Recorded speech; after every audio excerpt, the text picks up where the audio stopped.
చదవండి. మొదటి యోహాను పత్రిక 5వ అధ్యాయము 19వ వచనము. మనము దేవుని సంబంధులమనియు లోకమంతయు దుష్టుని ఎందున్నదనియు ఎరుగుదుము. Praise the Lord. ఏంటో ఇది ఎన్ని నెలల నుంచి వస్తుందో ఇదే వాక్యం. శనివారం వెళ్తే అదే వాక్యం అనుకుంటున్నారు. రోజు వంకాయ కూర అయినా 20 రకాలు చేయొచ్చు. చెప్పండి. కానూరు వాళ్ళకి వంకాయ కూర చేసిన తెలిసినట్టు ఇంక దేనికి తెలియదు. తెలుసులే, కానీ వంకాయ కూర అంటే బాగా తెలుసు.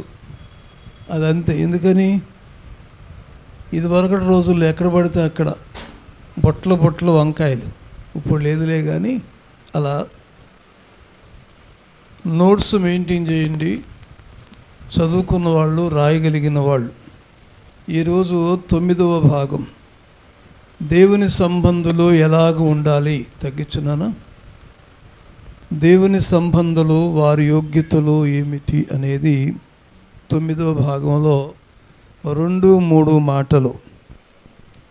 దానియేలు గ్రంథంలోనికి రండి. 12వ అధ్యాయం 3వ వచనం. బుద్ధిమంతులైతే ఆకాశ మండలములోని జ్యోతులను పోలిన వారై ప్రకాశించెదరు. ఆమేన్. ఏ అయితే? బుద్ధిమంతులైతే. అందరూ గట్టిగా చెప్పండి. ఏమైతే? బుద్ధిమంతులైతే. బుద్ధిమంతులు. 3 మాటలు అడుగుతాను. ఈ 3లో ఏది శ్రేష్టమైందో పురుషులు చెప్పాలి ఫస్ట్. Choir also. బుద్ధిమంతుడు, ధనవంతుడు, విద్యావంతుడు. ఈ 3లో ఎవరు శ్రేష్ఠులు? పురుషులే అన్నాగా, మీరు పురుషులా? గట్టిగా చెప్పండి. గట్టిగా చెప్పాలి. మైకేమైంది? బుద్ధిమంతులైన పురుషులు. పురుషులు అంటే మళ్ళీ మీరు చెప్పండి అమ్మా గట్టిగా. బుద్ధిమంతులు. పెళ్ళిళ్ళు చేసేటప్పుడు 4 చూస్తున్నారు, లేదు 3 చూస్తున్నారు. అసలైంది చోట్ల సీరియల్లో ఉన్నవాళ్ళు కొందరు ఉన్నారు కాబట్టి మీరు అది చూస్తే మంచిదని నా అభిప్రాయం. ఆమె ఏం చూస్తున్నారు? ఒక అమ్మాయికి పెళ్లి చేయటానికి 5 సంవత్సరాలు తిరిగాడు ఒక ఆయన, మా కుటుంబంలో బంధువే. ఏంటండి అంటే, అమ్మాయికి తెల్లటి భర్త కావాలని, వైట్ అని తిరిగారు. 4.5 సంవత్సరాలు తిరిగి కాళేశ్వరి బస్సులు ఉన్నాయి, కాళేశ్వరి లారీ సర్వీసులు ఉన్నాయి. గతంలో పాస్టమ్ గారికి మేనమామ అవుతాడు ఆయన. చెప్పండి. కాళేశ్వరి బస్సులు, కాళేశ్వరి లారీలు, కాళేశ్వరి కృష్ణ గారు అంటారులే, అవుతారు ఆయన. ఈయన కామేతోపు దాకా వద్దులే, కానీ యువతలే ఒక 8 అపార్ట్మెంట్లు ఉన్నాయి ఒక చోట. ఈ అపార్ట్మెంట్లు కట్టక ముందు ఆ ఓనర్ గారు వీళ్ళు 5-6 4-5 సంవత్సరాలు విపరీతంగా తిరిగారు. ఎక్కడ ఒకటి కుదిరితే ఒకటి కుదరట్లా. ఒకసారి అడిగారు, ఎలాంటి అల్లుడు మీకు కావాలండి అంటే, అమ్మాయికి ఒక 4 ఇస్తాను అంటే, ఏంటి 30 సంవత్సరాల క్రితం 40 సంవత్సరాల నాడు ఎంత ఇస్తాను? 4 లక్షల 4 కోట్లు ఇస్తాను. అబ్బాయి తెల్లగా ఉండాలన్నారు. మొత్తానికి పామరు దగ్గరలో ఒక ఊరిలో ఈ తెల్లటి అబ్బాయి దొరికాడు. మనుషులుగా ప్రకృతి సంబంధంగా చూసే విషయాలు, ఒకటి తెల్లగా ఉన్నారా లేదా అంటే, నల్లటోళ్ళంతా ఏమైపోతారు? నాలాంటి వాళ్ళంతా మీరంతా తెల్లగానే ఉన్నారులే. రెండోది, చదువుకున్నాడా, క్వాలిఫికేషన్ ఎంత, రెండోది. మూడోది జీతం ఎంత. ఈ మూడు పర్ఫెక్ట్గా ఈ రోజుల్లో చూస్తున్నారు. అవునా కాదా? గట్టిగా. ఒకటేంటి, కలర్ ఉందా, కలర్ ఉన్నాడా లేదా. రెండు, క్వాలిఫికేషన్ ఎంత అంటే ఏం చదివారో. మూడు, చెప్పాలి గట్టిగా, జీతం ఎంత. ఒక అమ్మాయికి 42 సంవత్సరాలు వచ్చినాయి. ఎన్ని సంవత్సరాలు? ఒక 50 కిలోమీటర్ల దూరం నుండి ఇక్కడికి ప్రార్థనకు వచ్చేవాళ్ళు. నేను వాళ్ళ ఊరు వెళ్ళి వాళ్ళ నాన్నతో మాట్లాడాను. అమ్మాయికి 42 సంవత్సరాలు వచ్చేసినాయి, ఎంఏ బీఈడి అయిపోయింది ఏనాడో, మరి ఏంటండి పరిస్థితి అన్నాను. ఒకటి కుదిరితే ఒకటి కుదరట్లేదండి అయ్యగారు, అందుకనే అబ్బాయి కావలేదు, అమ్మాయి కావలేదు, చిన్న అమ్మాయి కావలేదు. 1 సంవత్సరం గ్యాప్ వేసుకుని వెనక్కి రండి. పెద్దమ్మాయి వయసు ఎంత? 42. ఎప్పుడు ఇది? 4 సంవత్సరాల క్రితం చెప్తున్నా. 4 కాదు, 5 సంవత్సరాల క్రితమే. సంవత్సరంన్నర ఒకటి ఎరకేసుకుంటా వస్తే మూడో వాళ్ళ వయసు ఎంత అవుతుంది? సుమారుగా 37-38 సంవత్సరాలు. మీకు తెలుసు చాలామందికి 35 సంవత్సరాలు దాటితే ప్రెగ్నెన్సీ రావటం కష్టం. గైనిక్ని అడగని చెప్తారు. బెటర్ దెన్ వస్తే రావచ్చు, హార్మోన్స్ సమతుల్యములో ఉండవు. నిజమా కాదో చెప్పాలి. హార్మోన్స్ సమతుల్యములో ఉండవు, కాస్త కిటికీలు అవుతుంది. ఇక సిజేరియన్ మీద ఆధారపడాల్సింది తప్ప నార్మల్ చాలా కష్టం. ఎందుకండి ఇలా చేస్తున్నారని అడిగితే ఈయన ఏమన్నాడో తెలుసా? సాఫ్ట్వేర్ ఉద్యోగస్తులే మా అమ్మాయికి కావాలన్నాడు. ఏది సాఫ్ట్వేర్? సర్లే మీ ఇష్టం అండి, దాన్ని చేసేది ఏముంది, ఎవరి అభిప్రాయాలు అనుకుంటాయి కదా. వాళ్ళు అనుకున్నట్టు 1,50,000 జీతం తెచ్చే వ్యక్తి హైదరాబాదులో దొరికాడు. ఏమీ చూడలే ఇల్లు. అబ్బాయి సెకండ్, ఈ అమ్మాయి ప్లస్. ఈ సెకండ్ అబ్బాయితో మాట్లాడి, నేను ప్రార్థన పెళ్ళి చేసుకుంటాను నాన్న అంటే అమ్మాయి మీద దెబ్బలాడి ఎక్కడో గుళ్ళో తీసుకెళ్ళి పెళ్లి చేశాడు. దేన్ని బట్టి చేశాడండి అంటే గట్టిగా 1,50,000 జీతం, కటింగులు పాను. మళ్ళీ చదువుకున్నాడు, తగిన ఉద్యోగం వచ్చింది, మంత్లీ 1,50,000 డ్రా చేస్తాడు. పర్లేదు, వాళ్ళు బతుకుతారు. ఇంతవరకే చూశాడు కానీ ఏం చూడలేదు చెప్పినప్పుడు గట్టిగా, బుద్ధి చూడలేదు. కొందరేమో రంగు చూస్తారు, కొందరేమో గట్టిగా క్వాలిఫికేషన్ చూస్తారు. మూడో రకం వాళ్ళు జీతం చూస్తారు. శ్రేష్టమైన దైవభక్తి కలిగిన వాళ్ళు భక్తి కాదు గుణం చూడాలి. అదేంటయ్యా భక్తి కాదంటారు ఏంటి? మందిరంలోకి వస్తే అందరూ భక్తిగా ఉంటారు కదా.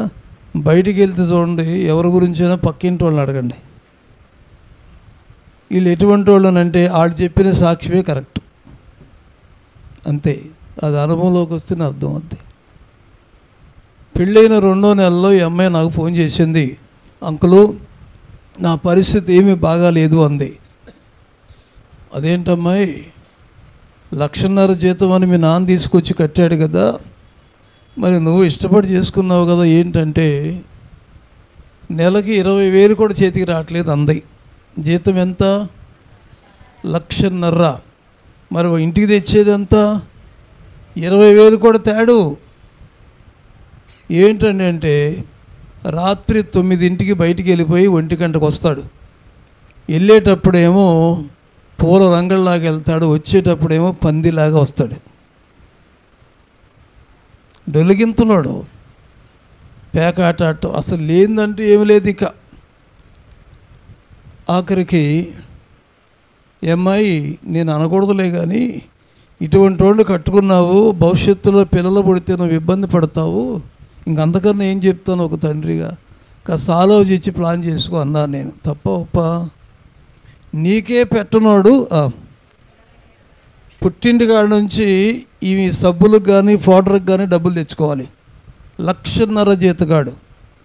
అత్తగారు ఒక పెద్ద దెయ్యం. అత్తలో జాగ్రత్త, మీరు మంచివాళ్ళేలే. కొడుకును చెడగొట్టేది అత్తే.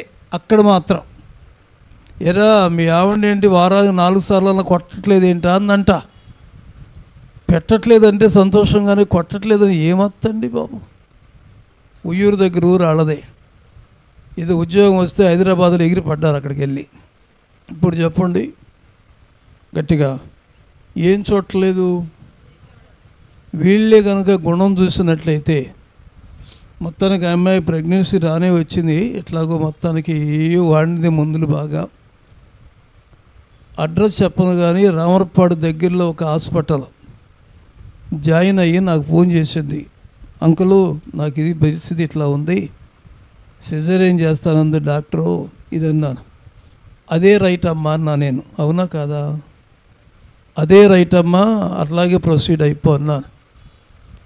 ఆ డాక్టర్ ఏం చేసింది, సిజేరియన్ చేయకుండా ఏదేదో పనిముట్లు లోన పంపించి ఒక గీతోడు లాగినట్టుగా లాగేసరికి ఆ పసిబిడ్డ ఈ పక్కంతా పడిపోయింది. వెళ్తే సరైన డాక్టర్ని ఎన్నుకోండి. లాగేసింది. లాగేసరికి ఈ పక్కంతా పోయింది. వాళ్ళ ఆయనకి కబురు చేసింది, అబ్బాయి పుట్టాడు అంది. అబ్బాయి పుట్టాడు అనగానే తండ్రి ఎప్పుడు వస్తాడు, నా బస్సు ఎప్పుడు అందుద్దా, ఎప్పుడు ఎగిరి దూకాలా, లేదా డబ్బులు ఉన్నాయిగా ఎప్పుడైతే విమానం మీద వద్దాం అనుకుంటాడు కదా. ఈ మహానుభావుడు 10 రోజులకు వచ్చాడు. వచ్చి ఆడ చూశాడంట, ఈ చెయ్యి కదులుతుంది, ఈ చెయ్యి ఇప్పుడు కదలట్లేక ఈ మొత్తం పడిపోయింది. Doctor fault. ఇలా లాగేశాడు. లాగేసింది ఆమె. ఈ చెయ్యి కథల్లో కుంటోడు నాకెందుకు, నువ్వు వద్దు ఈడు వద్దని వెళ్ళిపోయాడు. అటువంటి పరిస్థితి ఏ ఆడపిల్లకి ఏ తల్లిదండ్రులు రాకూడదు. 2-3 లక్షల రూపాయలు రాయల్ వెల్లూరు తీసుకెళ్ళి ఖర్చు పెట్టారు. ఫిజియోథెరపీ రోజుకు 500 పెట్టి ఫిజియోథెరపీ చేయించారు. లక్షల్లో తెలియంది ఈ పిల్లలకి వైద్యం. అయినా అత్త కానీ భర్త కానీ మొక్క వెంక చోట్ల. మొన్న మధ్య ఫోన్ చేసింది, ఏంటమ్మా అన్నాను. వెల్లూరు వెళ్తున్నాను అంకులు, రాయల్ వెల్లూరు. వాళ్ళు 3 లక్షలు అడిగారు ట్రీట్మెంట్కి. మా ఆయన నాకు అవసరం లేదు, ఆడవద్దు నువ్వు వద్దన్నాడు. ఇప్పుడు ఏం లేదో చెప్పండి గట్టిగా. బుద్ధి అంటే గుణం లేదు చెప్పండి. అది ఎవరైనా సరే చూసేది ఏంటండి అంటే కలర్ బాగుందా, 2 క్వాలిఫికేషన్ చదువు ఉందా, 3వది మీరు చెప్పరే అమ్మలో జీతం ఉందా, బాగా జీతం వస్తుందా. ఇక పర్లేదు మా అమ్మాయి పూల మీద నడుచుద్ది, నువ్వు అనుకుంది మంచిదే పూల మీద అని. వాడు ముళ్ళ కంపల మీద రేక్ కంపల మీద నడిపిస్తాడేమో. ముళ్ళ కంపల కంటే ప్రమాదమైన కంప పేరేంటి గట్టిగా? అది ముళ్ళ కంప అయితే గుచ్చి వదిలేస్తుంది, రేక్ కంప అటు వదలదు, పట్టుకుని నీతో పాటు వస్తుంది. అందుకనే బుద్ధిమంతులు కావాలి. దేవుని పిల్లలు ఏమై ఉండాలి? బుద్ధిమంతులై ఉండాలి. స్తోత్రం. ఇచ్చే కాడ ఒక మెట్టు ఎక్కండి, తెచ్చుకునే కాడ ఒక మెట్టు దిగండి. అప్పుడు వారి జీవితాలు బాగుంటాయి. నిజమా కాదా? అదనమాట బుద్ధి. పరిశుద్ధ గ్రంథంలో దేవుని పిల్లలు, దేవుని సంబంధులు ఎలాగ ఉండాలట? బుద్ధిమంతులు. ఆస్తి అంతస్తు ధనధాన్యాలు కలిగిన వాళ్ళు ఈ భూలోకంలో వర్ధిల్లి ఎప్పుడో ఒకసారి పడిపోతారు. కానీ బుద్ధిమంతులైతే భూ సంబంధం కాదు, ఆకాశ నక్షత్రాలలాగా ఉంటారు. నక్షత్రాల వరే వారు గట్టిగా నిరంతరం ప్రకాశిస్తారు. ఆషాఢం లేదు, శ్రావణం లేదు, ఎప్పుడు ఏది లేకపోయినా వాడు నిరంతరం ప్రకాశిస్తారు. దేవునికి స్తోత్రం. ఒక ఆయనకి వైజాగ్లో 5 ఆడపిల్లలు. 1984లో వాళ్ళ ఇంటికి వెళ్ళాను, నేను ప్రార్థన చేశాను. పెద్ద అమ్మాయికి పీజీ అయిపోయింది అప్పుడే 1984లో. 1984కి పీజీ అయిపోయింది. నేను ఆయన అడిగాను, ఏమండి నలుగురు అమ్మాయిలు ఒకళ్ళ తర్వాత ఒకళ్ళు సీరియల్లో ఉన్నారు. పెద్ద అమ్మాయి రెడీ అయిపోయింది పెళ్ళికి. ఏం చేస్తారన్నాను. ఏం చేసేదేముంది సార్, నాకు ఆస్తిపరుడు అక్కర్లా, అందగాడు అక్కర్లా, ఉద్యోగస్తుడు అక్కర్లా, చదువుకున్నవాడు అక్కర్లా, నాకు గుణవంతుడు కావాలన్నాడు. ఒకటే మాట. ఇప్పుడు చెప్పరే, మాట రావట్లేదే. నాకు గుణవంతుడు కావాలండి అన్నాడు. కొన్నాళ్ళ తర్వాత నేను ఆలోచించి వారి గురించి అడిగితే 500 రూపాయల జీతం తెచ్చుకునే అబ్బాయికి ఈ అమ్మాయిని ఇచ్చి పెళ్లి చేశాడు. ఆ రోజుల్లో 500. వీళ్ళు ఈయన ఆఫీసరు, నేవీ ఆఫీసరు, బెనిఫిట్స్ చాలా ఉంటాయి, సెంట్రల్ గవర్నమెంట్ కదా, బాగా ఉంటాయి. 500 తెచ్చుకునే ఉద్యోగస్తుడికి నీ కూతుర్ని ఎలా ఇచ్చావయ్యా అని అడిగితే 500 తెచ్చాడా 5 లక్షలు తెచ్చాడా అని కాదు నాకు కావాల్సింది, దేవుడు ఉన్నాడా, గుణం ఉందా లేదా అని కావాలి నాకు అన్నాడు. గుణవంతులు దొరుకుట చాలా అరుదు. గుణవతి అయినా దొరుకుట మస్తా అరుదు. గుణవంతుడు కూడా అంతే. మనిషిని చూసి కనిపెట్టడం అనేది చాలా కష్టం. అందుకనే కాస్త వ్యవధి తీసుకోవాలి. అనుభవంలోకి వస్తే అర్థమైపోద్దులే మీకు. వ్యవధి తీసుకుంటేనే గుణవంతులకు జల్లిడి పట్టితేనే తప్ప లేకపోతే దొరకరు. 500 జీతగాడు 5 లక్షలు పెట్టి బిల్డింగ్ కట్టాడు ఆ రోజుల్లో. ఈ రోజులు ఎంత ఉంటుందో చెప్పలేము దాన్ని. ఎవరికి వాళ్ళు ఆశ్చర్యపోయారు, ఇదేంటండి 500 జీతగాడు ఏంటి, వీళ్ళు స్థలం ఇస్తే దాంట్లో 5 లక్షలు పెట్టి బిల్డింగ్ కట్టాడు ఏంటి అని అంటే, బుద్ధిమంతుడికి కష్టార్జితం ఎంత సంపాదిస్తాడో అది ఇంటికి వస్తుంది. బుద్ధి లేని వాడికి ఏముందండి, ఎంత సంపాదించిన 1,50,000 జీతం ఇంటికాడ నుంచి ఏం తీసుకెళ్ళాలి? ఏమి పళ్ళు తోముకునే పేస్ట్ దగ్గర నుంచి ముఖానికి రాసుకునే పౌడర్ దగ్గరికి వరకు కూడా ఇంటికాడ నుంచి పట్టుకెళ్ళాలి, పుట్టింటి నుంచి. ఏమి లాభం? బుద్ధిమంతులు ఆకాశం అంత ఎత్తులో ఉంటారు. స్తోత్రం. దేవుని సంబంధులు ఎలాగుండాలి? గట్టిగా బుద్ధిమంతులో. స్తోత్రం. బుద్ధిమంతులు అని రాయబడలా, బుద్ధిమంతులు అయితే ఉంది అక్కడ, అంతేనా? బుద్ధిమంతులు అయితే, బుద్ధిమంతులు అవ్వాలి. పెద్దలే కానివ్వండి, చిన్నలే కానివ్వండి, పిల్లలే కానివ్వండి, ఎనీ ప్రతి ఒక్కరు కూడా. ఒకసారి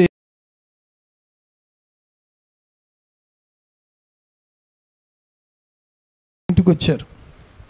వాళ్ళ తాతగారు, వాళ్ళ మేనమామ గారు నాకు బాగా పరిచయం. మేమంతా ఈ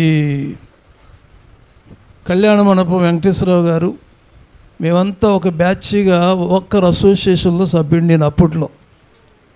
వాళ్ళ తాతగారు, వాళ్ళ మేనమామ గారు నాకు పరిచయం. వచ్చి ఏదో వచ్చారు, వెరిఫికేషన్ ఏదో మాట్లాడటానికి వచ్చారు. ఎప్పుడో ఎలక్షన్ ముందండి, ఎప్పుడో సంగతి చెప్తున్నా, ఒక 6-7 నెలలు అవుద్ది. నేను లోన ఉన్నాను. వెంటనే మా అమ్మాయి బయటకు వచ్చి తలుపు తీసి ఫ్యాన్ వేసి, ఆయన ఎవరో మీకు తెలియదు, మనమైతే మొగ పరిచయం రోజులు ఇంట్లోకి రమ్మనం అంటామా, తలుపే తీసి మెస్ కూడా తీసేసి ఫ్యాన్ వేసి, అంకులు రండి వాటర్ తీసుకుంటారని అడిగిందండి. ఆ మాట ఆయన్ని బాగా ఆకర్షించేసింది. కొంచెం సోషలిజం ఎక్కువ కదా అమ్మాయికి, మెయిన్ అది. ఆ పిల్లల కారుతున్నా పట్టుకుంటుంది. స్కూల్లో అయితే కడిగేది, వెళ్ళి 2 వాళ్ళని కడిగేది ఎక్కడుందో వాళ్ళని కడిగేది అనమాట. అక్కడ అనేవాళ్ళు టీచర్ గారు, మీ అమ్మాయి ఏంటో ఎల్కేజీ పిల్లల 2కి వెళ్తే ఇవే కడిగేస్తుందండి అని. ఏంటి అమ్మాయి ఇదంటే, అవును వాళ్ళ పేరెంట్స్ లేరు, ఏం చేయమంటావు అంటుంది. అదనమాట. ఆయన వెళ్తూ ఏం చెప్పారంటే, మీ అమ్మాయి చాలా గొప్పదవుద్దండి అన్నారు. అదేంటండి అట్ట అంటున్నారు ఏంటన్నా, మీ పెంపకం అట్లా ఉంది, ఆమెలో ఉన్న మర్యాద పద్ధతి అట్లా ఉందన్నాడు. ఎప్పుడు చూడలా ఆయన, ఏమి ఎప్పుడు చూడలా. నేను మాట్లాడటం లేదు ఎప్పుడు, ఏదో 1-2 కార్యక్రమాలు పెళ్ళిళ్ళకి వచ్చాడు, అప్పుడు మాట్లాడటమే. చాలా గొప్పది అవుద్దండి అన్నాడు. ఎందుకనండి అన్నాను, ఎదుటివారికి రెస్పెక్ట్ ఎవరైతే ఇస్తారో భవిష్యత్తులో అదే వాళ్ళు రిటర్న్ పొందుతారండి అన్నాడు. ఒకటే మాట. స్తోత్రం. కొందరు పిల్లలు చూడండి, ఇంటికి వెళ్తే అమ్ముందమ్మా 100 టీవీకి అట్టా చూస్తారు, వాళ్ళ ఇంటికి వెళ్ళి ఇప్పుడు కాదు ఇదివరకు వాళ్ళు కుర్చీలో కూర్చొని టీవీ ఇట్లా చూస్తూ ఉంటే నేను అలాగే నుంచునే ఉండి దిష్టి బొమ్మలాగా. పిల్లలకు అది నేర్పించాలి. పెద్దలు రాగానే ఎవరైనా రాగానే వాళ్ళతో మాట్లాడటం నేర్పించాలి. దాన్ని ఏమంటారు? గట్టిగా అరే ఏం చెప్పరే మైక్లో? రెస్పెక్ట్, బుద్ధి. స్తోత్రం. మన పిల్లలందరూ కూడా అలాగుండాలి. బుద్ధిమంతులు అయితేనే ఆకాశ మండల మందులు జ్యోతుల వల్ల ఎదుగుతారు. అంటే కింద స్థితి కాదు ఈ కళ్ళది, మరి గట్టిగా ఉన్నత స్థాయికి వెళతారు. దేవుని సంబంధులు బుద్ధిమంతులై ఉండాలి. మన పిల్లలు బుద్ధిమంతులై ఉండాలి. స్తోత్రం. 1 పేతురు పత్రిక త్వరగా చూడండి. 4వ అధ్యాయం 7వ వచనం, 5వ అధ్యాయం 8వ వచనం. అయితే అన్నిటి అంతము సమీపమయ్యున్నది కాగా మీరు స్వస్థ బుద్ధి గలవారై. ఏ బుద్ధి? స్వస్థ బుద్ధి. స్వస్థ బుద్ధి. బుద్ధికి ఏమి రావాలి? బుద్ధిమంతులు అవ్వాలి దేవుని సంబంధులు. ఈ బుద్ధికి స్వస్థత రావాలి. కంటికి జబ్బు చేస్తే వైద్యం ఉంది, దేనికి జబ్బు చేసినా సరే వైద్యం ఉంది. ఆమేన్. మనలో ఉన్న నాడీ వ్యవస్థ, నరాల వ్యవస్థ మొత్తం చూస్తే సుమారుగా 70,000 కిలోమీటర్లకు సరిపడా నాడీ వ్యవస్థలు మనలో ఉన్నాయి. ఆ పేర్లు చెప్పాలి, ఎక్కడెక్కడ ఉందో చెప్తాను. సుమారు 70 నుంచి 80,000 మీటర్ల వరకు మనలో ఉన్నటువంటి వ్యవస్థలు ఉన్నాయి. దీనిలో దేనికైనా సరే అనారోగ్యం రావచ్చు. ఎన్నో రకాల డిపార్ట్మెంట్లు వైద్య రంగంలో ఉన్నాయి. వీటన్నిటికీ వైద్యం ఉంది. వైద్యం లేని దేనికి? గట్టిగా చెప్పరే. బుద్ధికి చెప్పండి. నీ బుద్ధి బుధవారం దాకా ఉంటేనా అన్నారంటే ఎవరు? ఆదివారం మంచి బుద్ధి ఉంది, బుధవారం దాకా ఉంటేనా అంటే ఎందుకు ఉంటుంది? పొద్దున్న వెళ్ళేటప్పుడు అమ్మ నమస్కారం అంటాడంట, వచ్చేటప్పుడు ఎవరు నువ్వు అంటాడంట బండికి వచ్చి. ఇంకెక్కడ గంటల్లోనే బుద్ధి పోద్ది. అందుకనే ఈ బుద్ధికి స్వస్థత కావాలి. ఆమేన్. ఈ బుద్ధి స్వస్థత పొందితే ప్రార్థన చేస్తే ఆ ప్రార్థనల ద్వారా ఫలితాలు వస్తాయి. Praise the Lord. ఈ రెండో బుద్ధి చూడండి, 5వ అధ్యాయం 8వ వచనంలో. నిబ్బరమైన బుద్ధి గలవారై. ఏం బుద్ధి? నిబ్బరమైన బుద్ధి. స్వస్థ బుద్ధి. నిబ్బరమైన. అందరూ చెబుదాం, నిబ్బరమైన బుద్ధి. ఇలాగూ నా శరీరము చీకిపోయినా నా ఎముకలతో సజీవుడునై నా దేవుణ్ణి చూస్తాను. శత్రువా నా మీద అసహ్యపడద్దు, నేను కింద పడ్డా నేను తిరిగి లెగుస్తాను. ఇంకోటి ఏంటంటే మా దేవుడు సమర్థుడు. వీరందరూ బుద్ధి ఏంటి చెప్పినప్పుడు? నిబ్బరమైన. స్వస్థ బుద్ధి వచ్చింది, నిబ్బరమైన బుద్ధి. స్తోత్రం. మన భక్తి జీవితాలు కొనసాగాలంటే కేవలం స్వస్థ బుద్ధి సరిపోదు, నిబ్బరమైన బుద్ధి కావాలి. స్తోత్రం. ఒకసారి ఒక ఇంట్లో ఒక అబ్బాయి చచ్చిపోయాడు. నేను ఎక్కడో మీటింగ్లో ఉన్నా, నాకు ఫోన్ వచ్చింది, రేపొద్దున సమాధట మీకోసం చూస్తున్నారని అమ్మగారు నాకు ఫోన్ చేస్తే ఆ మీటింగ్ అవజేసుకున్న రాత్రి పొద్దున్నే బయలుదేరి వచ్చారు. రాగానే ఎవరికైనా బాధ ఉంటుంది కదా పాపం. ఆ అబ్బాయి చచ్చిపోవటానికి చేతులారా చేసుకోవటమే, ఇంకా పేరు చెప్పాలన్నా నేను. చేతులారా చేసుకోవటం వల్ల అబ్బాయి చచ్చిపోయాడు. మురళీనగర్లో కూడా ఒక అమ్మాయి చచ్చిపోయింది, చేతులారా చేసుకోవడం వల్ల చచ్చిపోయింది. ఇదంతే. నిందలేందేనంట ప్రాణం బాధ అంటారు. చేతులారా చేశారు అంతే. నాకు తెలిసి పాపం వాళ్ళని ఆదరించాలని అదరా ఆ ఊరు నుంచి వచ్చి ఆ ఇంటికి వెళ్ళా. అయ్యగారు మీ దేవుడు నా బిడ్డ ఎత్తుకుపోయాడు అందామి. హలో చెప్పండి, ఎవరు దేవుడు? మీ దేవుడు నా బిడ్డని ఎత్తుకుపోయాడు అన్నాడు. ఆయన ఏం చేసుకుంటాడు? ఇటువంటి వాళ్ళని తీసుకెళ్ళి. పరలోకంలో శవాలు ఉండవండి, పరలోకంలో పరిశుద్ధులు ఉంటారు.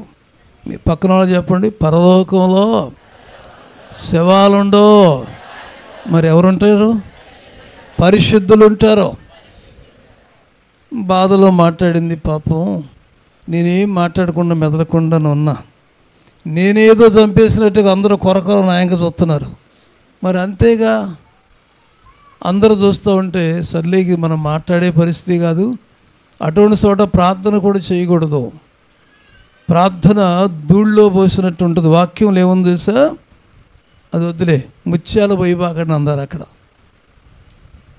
ముత్యాలు పోతే ఏమవుద్ది? వాటికి విలువ ఏముంది? బురద క్రీడు తొక్కుతాయి అంతే. ఎక్కడ పడితే అక్కడ ప్రార్థన చేయకూడదు. వాళ్ళు అడగకుండా మీకోసం ప్రార్థన చేస్తారు ఉండే. నేనేమో అడిగారా ఏంటి? అయ్యగారు వచ్చి వాళ్ళ కోసం ప్రార్థన చేయండి. వాళ్ళు నిన్ను అడిగారా ఏంటి? వాళ్ళు అడగకపోతే వాళ్ళకి ప్రార్థన విలువ తెలియదు. వాళ్ళకి ప్రార్థన విలువ తెలిసిన తర్వాత, వారి నోట్లోంచి వచ్చిన తర్వాత అప్పుడు నువ్వు ప్రార్థన చెయ్యి. అప్పుడు నాకు చెప్పండి, నేను ప్రార్థన చేస్తా. దేవుడా ఇలా రక్షించయి తెల్లారబడే తిరుగుతూ పోతారు వాళ్ళు. నువ్వు రక్షించమని ప్రార్థన చేస్తే, ఒక బిడ్డ అనారోగ్యంతో ఉన్నాడు, ప్రభువా ఈ బిడ్డను నువ్వు బతికించాల్సిందే అని ప్రార్థన చేస్తే 4వ రోజున చిన్న తిరుపతి వెళ్ళి తిన్నగా చేయించుకొచ్చాడు. ఏంటి నాయన నీ కోసం ప్రార్థన చేస్తే ఏంటయ్యా? అదెంతో నాకు తెలియదండి, నా వెంకటేశ్వరుడు నన్ను బతికించాడు అన్నాడు ఆయన. ఎందుకండి ఈ ప్రార్థనలో? ప్రార్థన విలువ కడితేనే ప్రార్థన చేయండి. ఒంటి నిండా తాయెత్తులు, ఇంటి నిండా రోగాలు. ఈ తాయెత్తులు తీరు, ఏది తీరు. ఈ బిడ్డకు ప్రార్థన చేయండి గట్టిగా. తీసుకురాగలిగావా? ఆ తాయెత్తులు తీయగలిగావా? ఇతర వాళ్ళు పోవాలా? అంతేగా మరి. కరెంట్ షాక్ ఉండేది కూడద్దు. అది ఆ శత్రువు ఊరుకుంటుందా ఏంటి? నా పుట్టలో ఎలిపెట్టే ఉందో మనం చదువుతాం చూసావా? ఆవు గడ్డేస్తే పాలు ఇవ్వలేదంట. ఆఖరికి ఎక్కడికి వెళ్ళింది? చీమ దగ్గరికి వెళితే చీమ ఏమంటుంది? ఏలు పెడితే నేను కుట్టినా అందంట. అంతే మరి. సైతాన్ ఊరుకుంటుందా? నువ్వు వాళ్ళు సరిచేయగలిగితే ప్రార్థన కోరు, అప్పుడు ప్రార్థన ఫలిస్తుంది. స్తోత్రం. స్వస్థ బుద్ధి గలవారై, తర్వాత నిబ్బరమైన బుద్ధి. ఏది జరిగినా సరే నా దేవుని చిత్తం అండి, నా దేవుని చిత్తం కనుక ఇలా జరిగింది. ఈ భూలోకంలో ఈ 40 ఏళ్ళు 60 ఏళ్ళు 70 ఏళ్ళు బతికే అవకాశం నాకు దేవుడు ఇచ్చాడు, దేవుని స్తోత్రం అని చెప్పుకోవాలి. దేవుడు కొంతకాలం నీకు ఇచ్చాడుగా. తల్లిగానో, బిడ్డగానో, భర్తగానో, భార్యగానో ఏదోటి వరగబెట్టాం కదా. ఇంకా ఏదో చేయాలని అనుకుంటాం. నీ కాలగతులు నీ చేతిలో లేవు, కాలగతులు దేవుని చేతిలో ఉన్నాయి. నరులారా రండి అన్నప్పుడు నువ్వు బిర్యానీ వండుకున్నావు, నువ్వు తినవు. బంగారం కొట్టులోకి వెళ్ళి బంగారం తెచ్చుకున్నా సరే నువ్వు పెట్టుకో. నీ టైం అయిపోయింది, నీ బంగారం వేరే వాళ్ళు పెట్టుకుంటారు, నీ బిర్యానీ వేరే వాళ్ళు తింటారు. అందుకని నిబ్బరమైన బుద్ధి చాలా అవసరమో. ఆమెను చెప్తారా? ఒకటి, బుద్ధిమంతులు కావాలి. బుద్ధిమంతులైతే ఆకాశ మండలమందు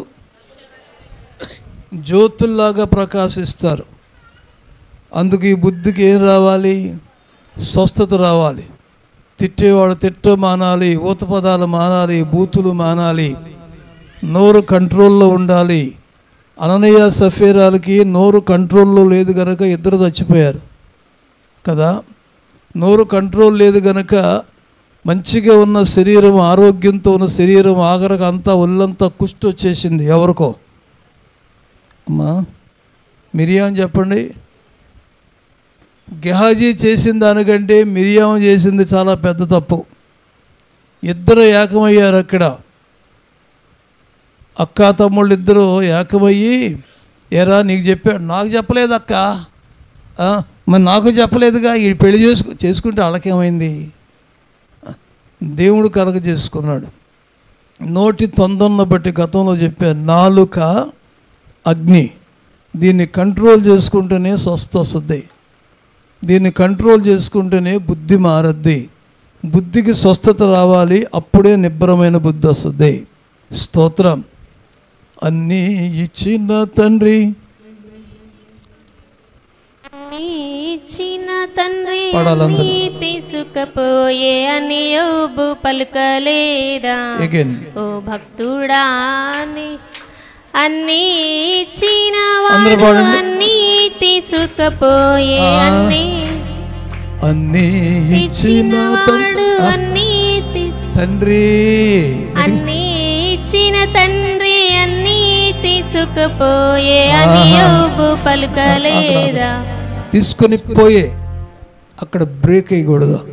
అన్నీ తీసుకొని పోయే అన్నీ యోబు పలకలేదా?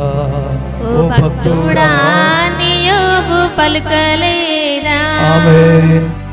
గొర్రెలు పోయే, గొడ్లు పోయే, ఎడ్లు పోయే, పిల్లలు పోయే, అంతా పోయే, ఇంకా ఆరోగ్యం పోయే, జీవోత్సవంలాగా ఆఖరికి గోళ్ళు కూడా పోయే.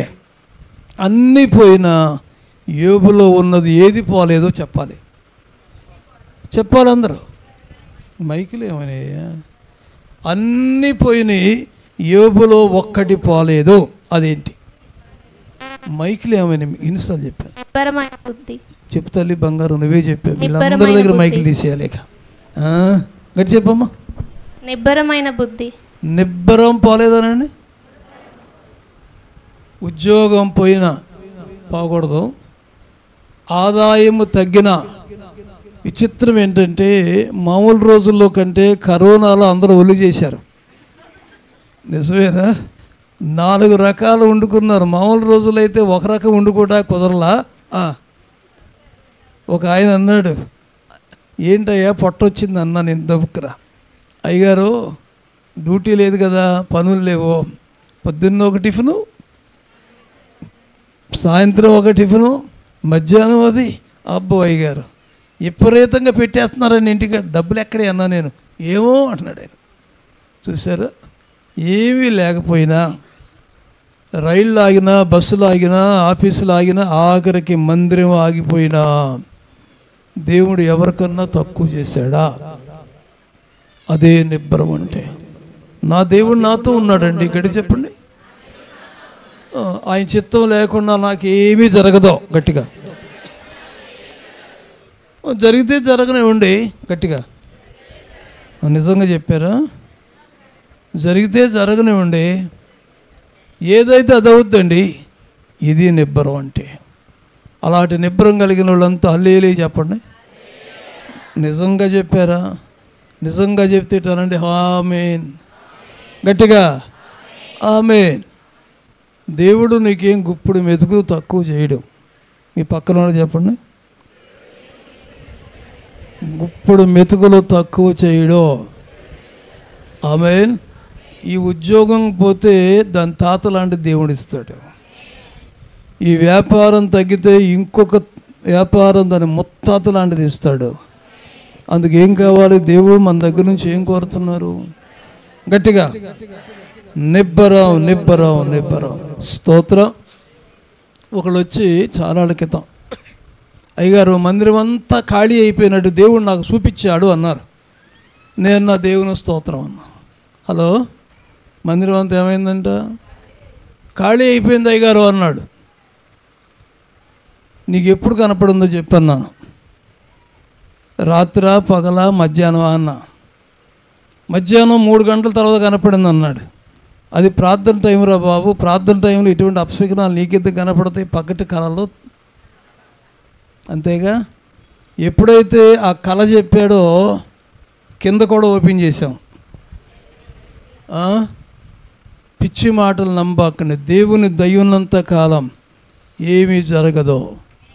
నేను బతుకున్నంత కాలం ఈ సంఘం అంతం కాదు. మీ పక్కన వాళ్ళు చెప్పండి. అవునంటావా? గట్టిగా చెప్పండి. దైవశక్తి ఇక్కడ తాండవిస్తుంది. ఎవరు ఢీకుంటారు? ఎన్నో తుఫాన్లు వచ్చినాయి, ఏ తుఫాను పడగొట్టలేకపోయింది. స్తోత్రం. నిరీక్షణ, నిబ్బరం అంతే. కలిగి ఉండండి. నిబ్బరం. నీ నిబ్బరమే నీకు రక్షణ. నీ నిబ్బరమే నిన్ను గొప్ప స్థాయిలోకి నడిపిస్తుంది. అన్నీ పోయినాయి, ఆఖరికి ఏం పోయింది? ఏపుకి. గట్టిగా గోళ్ళు కూడా పోయినాయి. 2 రోజులు పూర్తిగా ఇవాళ గోల్డ్ తీసేసా. ఈ గోల్డ్ తీసినప్పుడు వీటి విలువేంటో తెలుస్తుంది. ఎక్కడైనా దురదగా ఉంటే బాబు అక్కిలి గోకి పెడతావా అన్నటువంటిది. అంతేనా? గోల్డ్ చేసే పని తక్కువ అనుకుంటున్నారా? కంటి రెప్పల మీద ఏమున్నాయి? కంటి పైన రెప్పల మీద హెయిర్ ఉంది. ప్రతి దాన్ని కూడా దేవుడు ఉపయోగంగానే పెట్టాడు మనిషికి. అది ఎందుకయ్యా? అది ఫిల్టర్ చేసేది అదే. ఇంకా చెప్పాలంటే చాలా ఉన్నాయి. ఇవన్నీ నీకు తెలియకుండానే మొత్తం సమస్తాన్ని దేవుడు సమకూర్చి నిన్ను ఒక అమ్మగానో ఒక అయ్యగానో ఒక బిడ్డగా బయటికి తీసుకొచ్చాడు. స్తోత్రం. నిబ్బరం కలిగి ఉందాం. జరిగిందేదో జరిగింది, జరిగేదేదో జరుగుద్ది. ఇక రెండవ మాట, ఆఖరిగా రెండవ మాట, కీర్తనల గ్రంథం 95వ కీర్తన 5వ వచనంలో 7వ వచనం చూడండి. 7వ వచనం. రండి నమస్కారం చేసి సాగిలపడదుము, మనలను సృజించిన యెహోవా సన్నిధిని మోకరించుదము. నేడు మీరు ఆయన మాట అంగీకరించిన ఎడల, ఆమేన్, మాట అంగీకరించిన ఎడల ఎంత మేలు. Praise the Lord. దేవుని సంబంధులు ఎలాగుండాలి? ఒకటి, బుద్ధిమంతులై ఉండాలి. Praise the Lord. బుద్ధిమంతులు భూ సంబంధంగా ఏం చేయలేరు. పర సంబంధంగా దేవుని యందు బుద్ధి కలిగి ఉంటే ఆకాశ నక్షత్రాల ఉన్నత స్థాయికి వెళతారు. స్తోత్రం. మొన్న గురువారం ఒక ఊరు వెళితే అబ్బాయి బయటకు వచ్చి ఆ ఇంట్లో నుంచి కారు తీయమంటారా అన్నాడు. వాళ్ళ కారు కొన్నావా? నేను అనలా. గేదెలను మేపుకుంటూ పచ్చగడ్డి మోపు నెత్తి మీద వేసుకుని తిరిగేవాడు. నేను ఆ ఊరు వెళ్ళినప్పుడు గేదెల మేత కోసం వెళ్తున్నానని చెప్పేవాడు. కోసుకురాటానికి వెళ్ళేవాడు. ఇతను అనుకున్నాడట, నేను ఎట్లాగుంటే ఎట్లాగు అని ఇంటర్మీడియట్ అయిన తర్వాత డిగ్రీలో జాయిన్ అయ్యాడు. డిగ్రీ చదువుతున్నప్పుడు దీనివల్ల ఉపయోగమే లేదు, నాకు ఏదన్నా హైర్ స్టడీ చేయాలనుకున్నాడు, నా కొడుకు వరుస అవుతాడు అనుకుని విజయవాడ వచ్చి ఏదన్నా జాబ్ చేద్దాం అనుకుని జాయిన్ అయితే 500 ఇస్తాం బాబు నీకు అన్నారంట. ఎన్ని రోజులకి? నెలకి.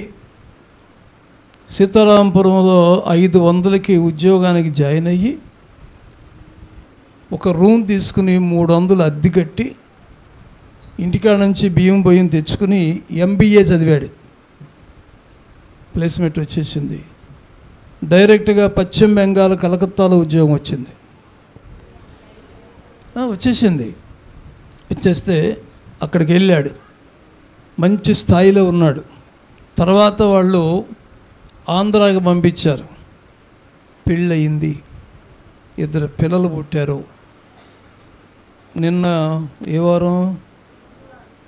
నిన్నమ్మా శుక్రవారం రాత్రి నాకు ఫోన్ చేశాడు. నాన్న ఏంట్రా బాబు పరిస్థితి ఏంటన్నాను.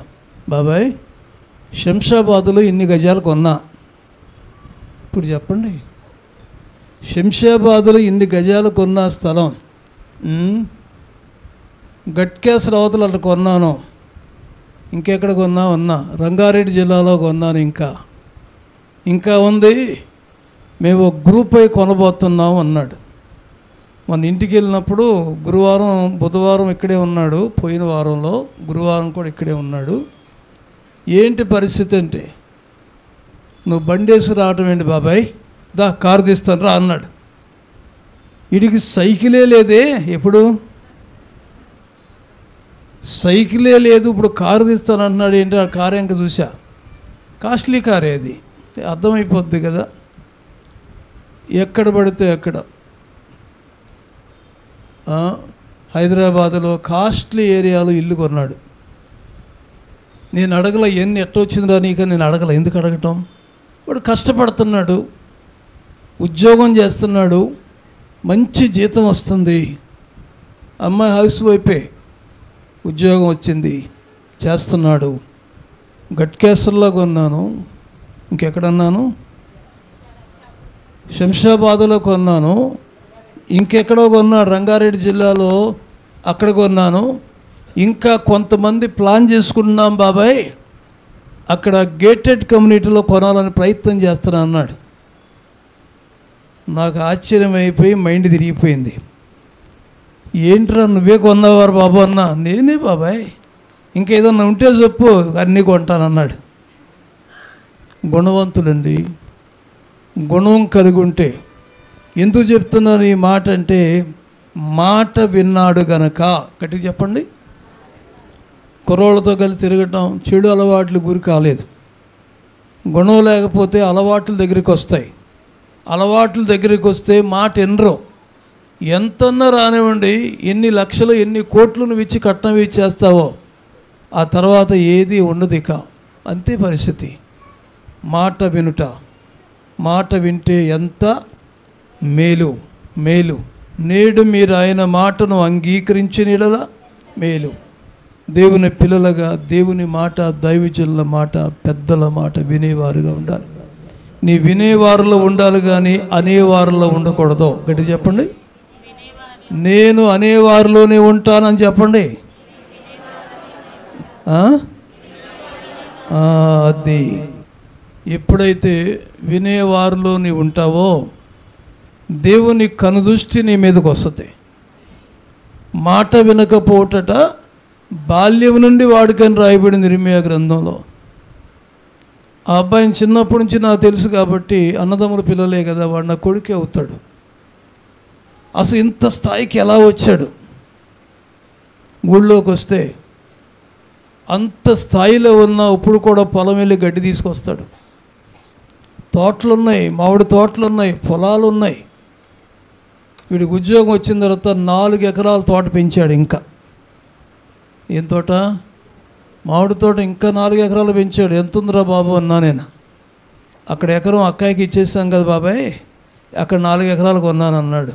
ఇంకెక్కడ కొంటావు? అమ్మేవుడుంటే కొంటా అన్నాడు. ఎందుకని? మాట వినుట. స్తోత్రం. మాట వినకపోతే మరో మాట చదవండి. 1 సమూయేలు గ్రంథం 15:22. అందుకు సమూయేలు, తాను సెలవిచ్చిన ఆజ్ఞను ఒకడు గైకొనుట వలన యెహోవా సంతోషించునట్లు ఒకడు దహన బలులను అర్పించుట వలన ఆయన సంతోషించునా? ఆలోచించుము. బలులు అర్పించుట కంటే ఆజ్ఞను గైకొనుటయు, పొట్టేళ్ల కొవ్వు అర్పించుట కంటే మాట వినుటయు శ్రేష్టము. ఆమేన్. ఏం శ్రేష్టం? మాట విను. నేడు మీరు ఆయన మాట అంగీకరించాలి. రెండోది మాట వినాలి. వినుట వల్ల ఏం కలుగుద్ది? విశ్వాసం, నమ్మకం కలుగుతుంది. వినకపోతే ఏం సాధిస్తాం? ఒక డాక్టర్ దగ్గరికి వెళ్తే రోగం తగ్గాలంటే డాక్టర్ చెప్పినట్టుగా మందులు వాడాలి, పెద్దలు చెప్పినట్టుగా చేయాలి. స్కూల్ ఆరు కాలేజీకి వెళ్ళినప్పుడు అక్కడ ఉన్నటువంటి ఉపాధ్యాయులు చెప్పినట్టుగా వింటే పాఠాలు వస్తాయి, నేర్చుకోగలుగుతారు, ఎగ్జామ్ రాయగలుగుతారు, పాస్ అవ్వగలుగుతారు. నేను అంతే అంటే నీ బతుకు అంతే. ఇక నేను వినేవాళ్ళలో ఉండాలి. గట్టిగా చెబుతాం. నేను వినేవాళ్ళలో ఉంటాను. ట్రై చేయటం కాదు, గట్టిగా ట్రై చేయటం కాదు, పర్ఫెక్ట్గా నేను వినేవాళ్ళలో ఉంటాను. అనేవాళ్ళు అంటానే ఉంటారు, అన్నేయండి. వాళ్ళకి అనే టైం కొంతకాలమే, వినేవాళ్ళకు మాత్రం లైఫ్ లాంగ్ ఉంటుంది. అనేవాళ్ళ టైం ఎంత? కొంతకాలం. దుష్టులకు విజయం అంట కొద్ది కాలం. బుట్టలోంచి బయటపడిన చేప ఎగిరి పడతా ఉంటుంది. ఎందుకురా బాబు అని అడిగాడంటే తాతని మనవడం, దానికి పోయే కాలం వచ్చిందన్న అంట. ఎందుకు తాత? బుట్టలో ఉంది, మెదలకుండా ఉంది, కింద పడింది, ఎగురుతుంది. ఏంటి? నల్ల చేపలు బాగా ఎగురుతాయి, తెల్ల చేప ఊరినే చచ్చిపోద్ది. నిజమే చెప్పానా? నల్ల చేప ఉండేవాళ్ళు కూడా చూస్తుందంట. కోసి దాన్ని నీళ్ళలో పడేయండి, కదలపోతే అడగండి. దాన్ని తల తీసేసావు అయినా కదులుద్ది. దాని దగ్గర అంత పొగరుందనమాట, పవర్ కాదులే. అంతే. దుష్టులకు విజయం కూడా అంతే ఉంటుంది. అనేవాళ్ళను ఉండొద్దు, అనేవాళ్ళు కలవద్దు. ఆ దేవుని సంబంధులు వినేవాళ్ళుగా ఉండాలి, దేవుని మాట అంగీకరించేవారుగా ఉండాలి. అప్పుడు నీ దీవెన ఆశీర్వాదాలు తలుపు తోసుకులోనికి వస్తాయి. యోసేపట ఫలించడి కొమ్మగా గోడలను వెళ్ళి రెమ్మలు వ్యాప్తి చెందినాయి అంట. గోడలను దాటి రెమ్మలు వ్యాప్తి చెందినాయి. అలాగూ మన పిల్లలు అభివృద్ధి చెందునుగాక. మీ పక్క వాళ్ళు చెప్పండి, మీరు అలాగూ వృద్ధి చెందుతురు. మరి చెందాలంటే ఏం చేయాలి? ఇంకోటి చెప్పండి, బుద్ధిమంతులు అవ్వాలి, స్వస్థ బుద్ధి రావాలి, నిబ్బరమైన బుద్ధి రావాలి. నన్ను అంటావా మార్తమ్మక్క, కిందకి రా చెప్తా. నిన్ను కాదులేమ్మా, పక్కనే ఉంది ఏంటిది గట్టిగా, ఏదో చెరువు పక్కనే ఉందిరా అంటే ఏమైంది? నా దేవుడు చూస్తున్నాడు. ఆమేన్. అదే నిబ్బరం అంటే. నిబ్బరాన్ని కలిగి ఉందాం. రెండోది గట్టిగా గట్టిగా చెప్పాలి. మాట వినేవారు. వినకపోవట బాల్యం నుండి వాడు కాకూడదు. చాలామంది కుటుంబాలు దీవించబడపోవటానికి అసలు ఈ సంఘంలో అడుగుపెట్టిన వాళ్ళు నెరవేర్పు పొందకుండా ఉండటం అనేది జరగదు. ఆమెను చెప్పరే, మీకు ఇష్టమైతే చెప్పండి. నిజమేనా? మరి ఎక్కడ చూసినా ఎక్కడ పడ్డావు అక్కడే ఎందుకుంటున్నావు నువ్వు? నీ బుద్ధి మారట్లేదు కనుక. ఎవరేమనుకోబాకండి. సాడీలు మానరు, ఏయో మానరు, 100కి 90 అబద్ధాలు అసలు మానరు. దేవుడా నీకు స్తోత్రం, నాకు ఆత్రం, యేసునామములో ఆమేన్.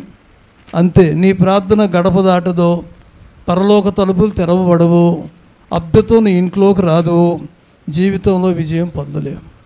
అందుకనే మాట విందాం, దేవుని వాక్యానికి లోబడదాం, బుద్ధిమంతుల్లాగా నిబ్బరమైన బుద్ధి కలిగి ఉందాం. అట్టి కృపతో దేవుడు నింపునుగాక. తల వంచండి. ప్రతి ఒక్కరూ కళ్ళు మూయండి.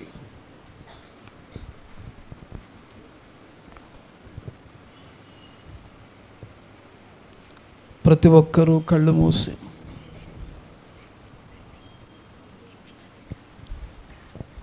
ప్రియులారా,